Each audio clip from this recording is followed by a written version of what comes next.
And welcome back, footy fans. It's your host now of the Donnie's Disposals podcast, Coach Donnie Hess here, and I'm back with another off-season supporter series chat. One of the last state chats that I'm going to be able to do before the AFL season gets started. And today, joining us from Western Australia, we have Allan. Allan, thank you for joining me today. Thank you very much. Pleasure to be here.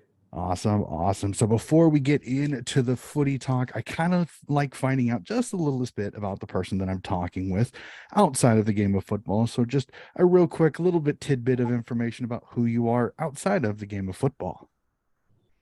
Okay, Donnie, I've been born and bred in Western Australia. I obviously went to school and worked here.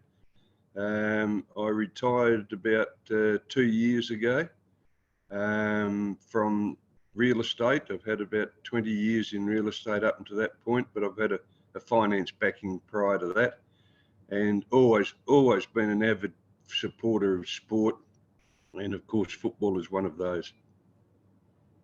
Fantastic, fantastic. So let's jump right into it. I mean, you're in one of the footy crazed states in your beloved country of Australia. So I asked this, what is your favorite thing about the sport of football?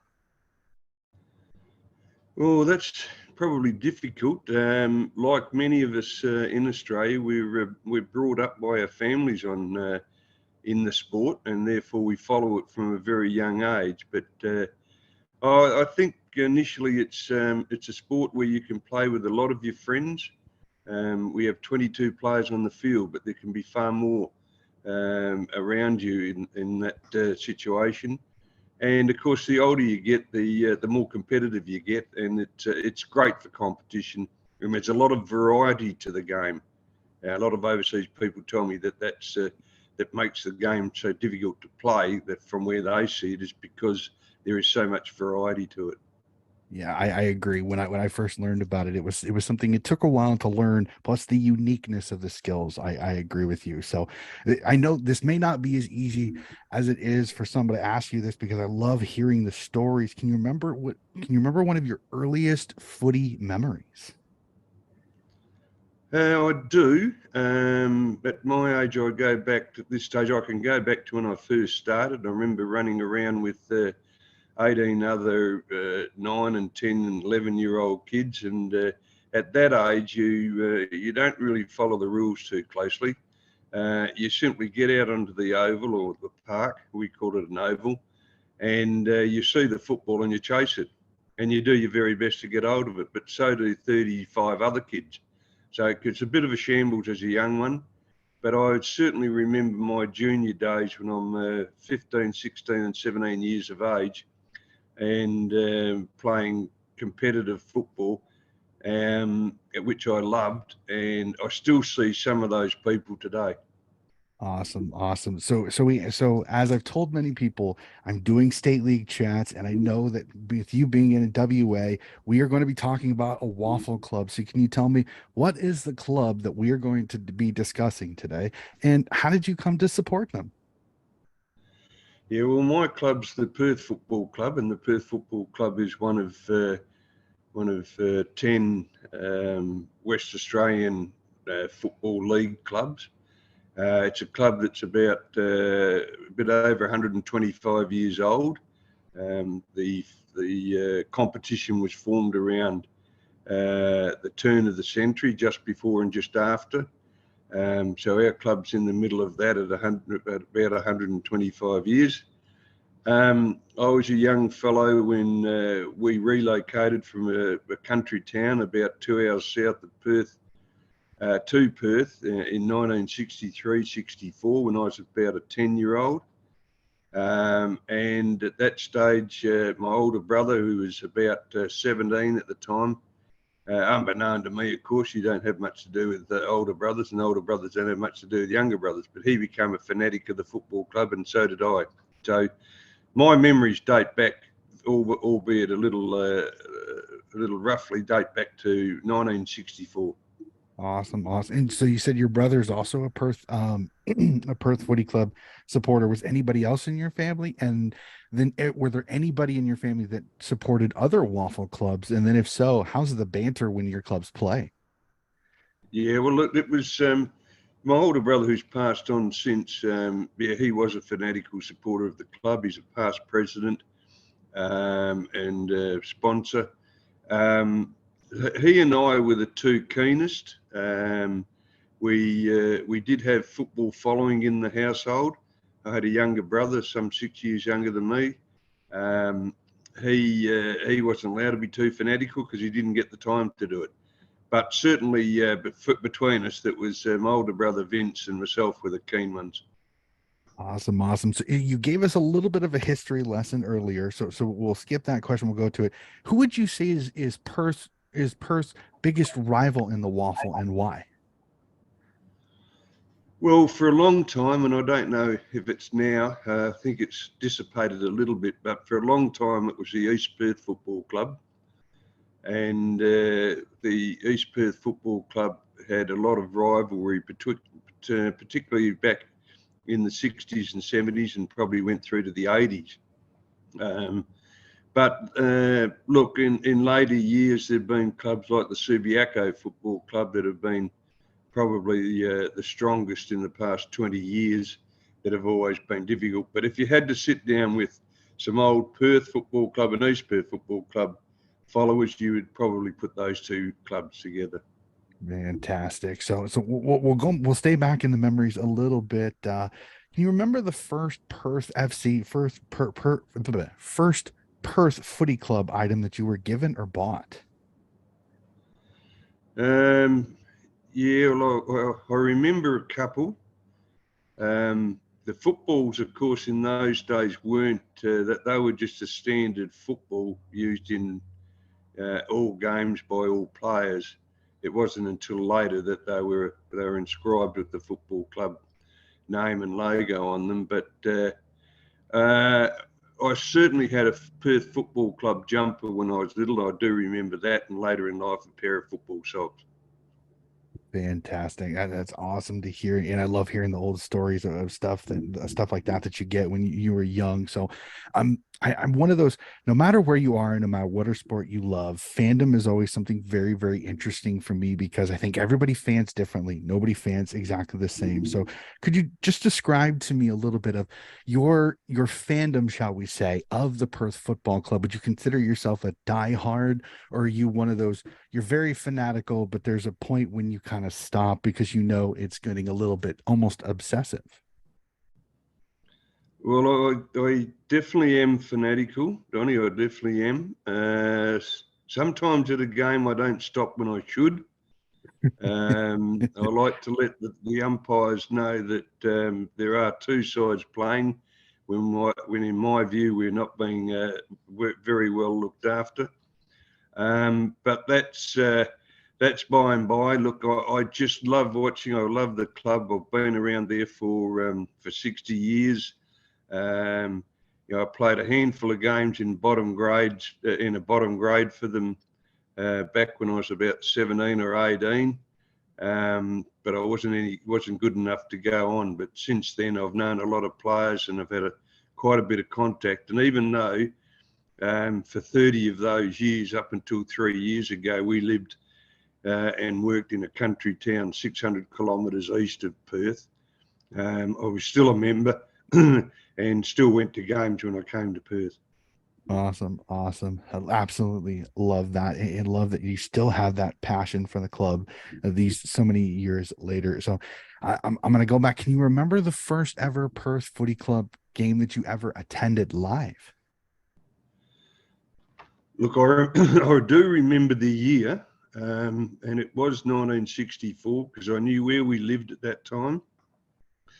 And we lived not far from a champion Perth footballer, and everyone here in Western Australia, and indeed Australia, excuse me, will know a champion footballer by the name of Barry Cable. Cable lived not far from where I lived, and on, I think, home games, we play one home game, one away game, one home game, and on home games, I think it was, but I can certainly remember getting into the back of his car with a couple of other young fellas from Thornley, and we would get a lift to halfway there where he would pick up either his girlfriend or his wife. I think it was his girlfriend in those days from work. And then we'd go on to football. We'd do our own thing and be back at the car an hour after the game to get a lift home. So Barry Cable was about 20 years or 21 years of age at that age, and he went on to be an Australian champion, Sandover medalist, and coached the Perth Football Club. He coached the East Perth Football Club, and he coached the North Melbourne Football Club in Melbourne. So he's an icon of the game, but I certainly remember going to football back in then, and I can relate it to being 59 years ago. Fantastic. That's a great story, and the connection, and you still have that memory. That's absolutely outstanding. So I know this isn't always easy because, again, you have many, many years of watching the Perth Footy Club. Do you have a favorite player of the past, and do you have a favorite player currently on the Perth Footy Club list? Well, certainly my favourite player of the past was Barry Cable. I think Barry Cable was, in my view, the best footballer that I saw, but I was a bit biased. There were some sensational footballers around his time, and the list would be too long to mention here. But I certainly admired Cable. He wasn't a big man. He was only 5'6" or 5'7", and but he was a champion of the game and brilliant to watch. And he was tough. They would hit him hard, but he wouldn't. He'd respond by being a better footballer. So. Yeah, I think that quite clearly Barry Cable was the best I saw. I saw some other brilliant players, of course, at other clubs, but again, the list would be too long. Today is a little bit different. We've struggled a little bit as a football club. We haven't won a grand final since 1977, so we're heading to 46, 47 years since we've won a grand final. So. We've struggled in winning those games to have outstanding players. We've had a number of good players, but I could only go back on and starting from our captain today and a fella called Michael Sinclair, but I could only go back on players like him over the past 20 or 30 years that were very good players and great servants of the club, but none of them have been the champions like the Cables. Awesome. That's great. And I love the story. So I as you kind of said, it's been some struggling when it comes to Perth, when it comes to success, but I love asking this question because I love seeing the smile on their faces when they recall this. Most memorable moment so far as a Perth FC supporter? Oh, absolutely no doubt that the grand finals, we won grand finals in 1966, 67 and 68, when the fellow we're talking about, Cable, was at his best. I was 13 or 14, 12, 13, 14 years of age, but I still recall those games where you'd go to our number one oval and there would be 50,000 people there. And they were followed up in 1976 and 1977 by two more grand finals. And again, I can recall those. So there's no doubt the grand final wins are the greatest thing. That's what you play for. But as I said before, there hasn't been a heck of a lot of joy on in between. Mm-hmm.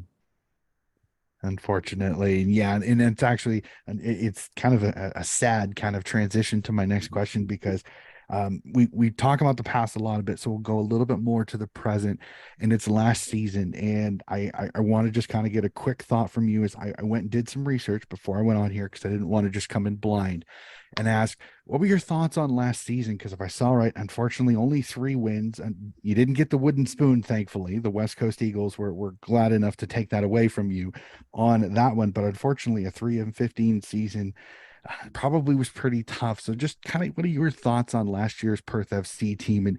And was it just a struggle to win games, or did they have injury issues? Kind of what was the issue last year for Perth FC? Well, certainly you touched on it then, and we did have injury problems, and we were lucky not to be wooden spooners because West Coast football, they were probably harder hit by injuries within their senior side. So they had a lot of junior players having to go up and and they had to go actually outside the club to fill teams. It was a unique year for both clubs with injuries, but certainly the West Coast Eagles were hit very, very hard. Yeah, we did struggle with injury. We had injuries to good players, but I don't think we still had as good a team as we need to get further up the ladder. Even without the injuries, I think we missed a few players or players in certain positions, but without, pardon me, getting too technical about it, we just weren't good enough. Makes sense. It's simple. Keep it simple. No need to sugarcoat it. So I completely understand. So as I've done the majority of the AFL coverage. So unfortunately, the off season for me is usually wrapped up in trade and drafting. And I know that the state sides, it's just not that way. It very much is very, very different. Not only because there is no draft, but it's basically you kind of have to wait and see what happens with the AFL before you can kind of make some adjustments to your franchise. So I asked this: do you keep an eye on their off season at all? Have you seen any moves? Has Perth brought in some players? Have they lost some players? Do you keep an eye on the off season at all? Oh, absolutely. Yeah. Well, look, we're a couple of weeks away from our first game, and I think we've already been over 3 or 4 times to the club to official functions. Yeah, look, excuse me. One of those functions was to welcome our new coach for 2023, and I think he's appointed for the next 3 years, a fellow by the name of Peter German. Football followers will know him.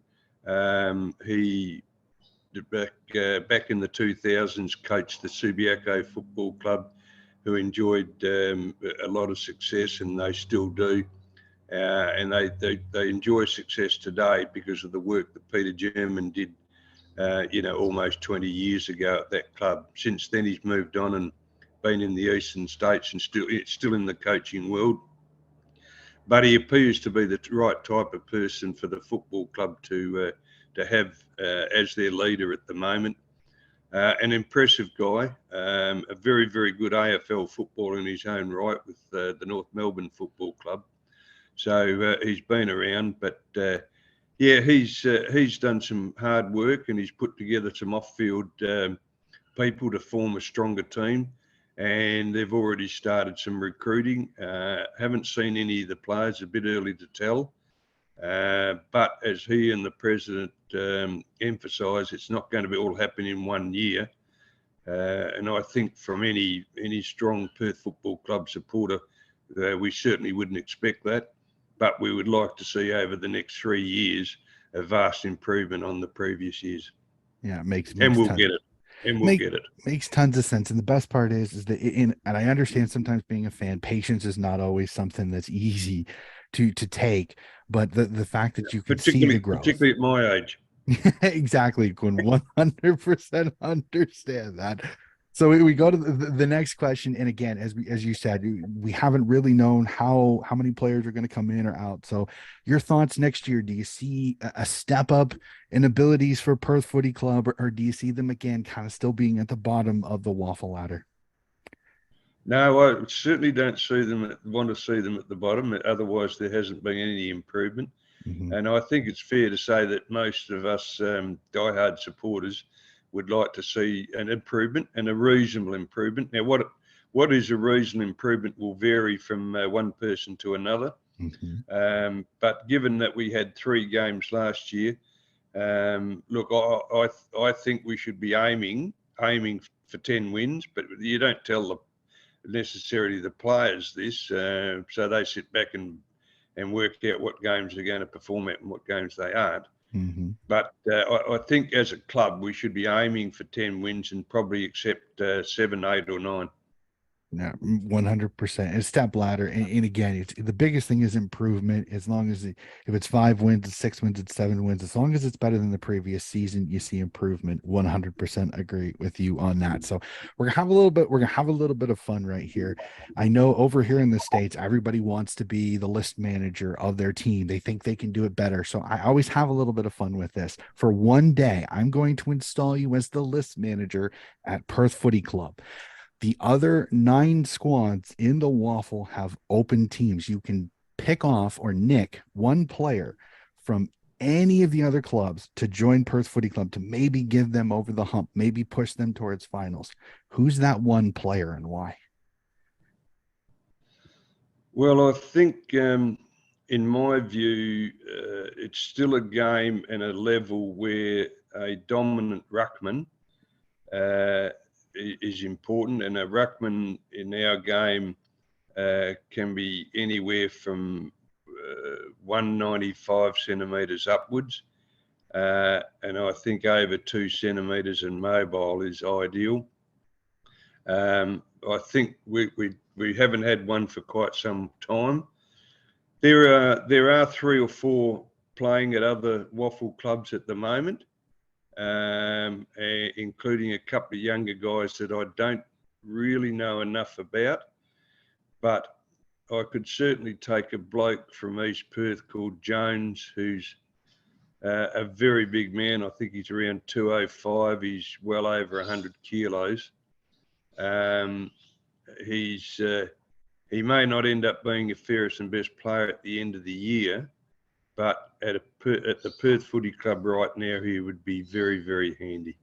No, that's in anything that makes you a better club, and I agree. The ruck position can be one of those that could really change a game. So anybody that watches my channel, watches the podcast, knows I'm a huge supporter of women's footy. So I asked this: does Perth Footy Club actually have a women's side? Because I know unfortunately they do not compete in the WAFL W right now. So does Perth FC have it? And then if so, do you support the women as well? Yes, the first the answer to the first question is yes, they do have a side, and it's being entered in this year. That was announced the other day. So for the first year, we'll have our team, and I think I'm not that close to it, but I think that would pull almost a full complement of 9 at the women's level. Yeah, I am a supporter. I am a supporter of it. Why can't we see the girls out there playing? In fact, I was hoping to be going over to the first game to watch our first game, which is a bit of history. But yeah, look, I think it's terrific. And I think just get it's a simple thing. The more people we can get playing sport, any sport, and it doesn't matter what sex you are, but the more people we have playing sport, the better world it'll be. 100% agree. Truly appreciate that. Absolutely love it. And I hope very, very soon that we see Perth FC there. That'll be fantastic. So we jump to it. I love talking about the AFL just a little bit because it is kind of my bread and butter. It's very easy for me to get access to. So I asked this: do you have an AFL side, or are you only a WAFL and Perth supporter? Oh no, I'm very, very keen on AFL. And coming from over here in the West, the West Coast Eagles is my team. Oh boy, I bet that's probably a pretty interesting one. So I won't ask any other questions than that, but I will just. Interesting year last year. Oh, exactly. But really, really quickly, when Perth FC play the reserves Eagles teams in the WAFL, do you have any issues, or are you Perth when it comes to WAFL? No, Perth. Okay. Absolutely. Perth, yeah. I had to ask. I And had with Donnie, with all due respects to the fellas playing in the West Coast reserves. Yeah. Reserve side, um, I think most of us sort of treat them as playing in that competition, and therefore they're your opposition. Mm-hmm. But Makes when sense. they're elevated to play in the number one side at AFL level, well, it Then you can love changes. them. I know it sounds a bit strange, but that's it. That's it. No, it makes sense. It completely makes sense. I don't think you're the first one. I think the gentleman that I talked to from Claremont was the same way. He joked. He said, if for some weird reason Claremont was moved up to the AFL, he says as much as he loves the Fremantle Dockers, he would cheer for Claremont against Frio, even if they went to the AFL. So the passion for your club is so strong. Like, it makes 100% sense. Completely agree with that. So I'm gonna have a couple of fun questions really quick here. The last 2 years, 2021 and 2020, the grand final for the AFL saw itself outside of Victorian soil, and conveniently was in WA, not too far from you in Perth. in 2021. So I asked this. I was surprised when the Victorian media, which again tends to be very, very Victorian based, which again, I understand that, but I was surprised to hear them talk that maybe we should look at the grand final being a traveling grand final. So I asked this as a mad WA man and a WA supporter. What are your thoughts on that potentially becoming a possibility? I know 50-year contract. I know comment section, calm down, but it's interesting to discuss. What are your thoughts? Do you like that idea, or are you one of those with the AFL? Let's keep a little bit of the tradition of the MCG grand final. Look, first of all, Donnie, the grand final over here was sensational. Yes, it was. It was fantastic for West Australians. It was fantastic for West Australian football. From what we read, the players loved playing on the oval. It was only 5 or so years old at the time. The stadium is the best in Australia at the moment. Of course, every time a new stadium is built, it should be the best, and that's how it evolves. Look, I am a bit of a traditionalist. I wouldn't like to see the grand final played anywhere else but the MCG. Mm-hmm. The main reason for that is, the Optus Stadium in Perth holds 60,000 or a bit under people. The MCG can hold near on 100,000. So clearly it's more economical, but watching a game with 100,000 people is considerably better than watching a game with 60,000. And I think everyone talks about the MCG as being the home of football. So from my point of view, I'd much rather see it there. No, makes sense. And again, I don't think there's a perfect answer. And again, the MCC's 50-year contract is going to make a lot of this moot, but it was just a very interesting discussion point. So we'll go to this upcoming AFL season, which we're getting closer and closer by the day as we record. We are I think it's 10 days away from the AFL's first game.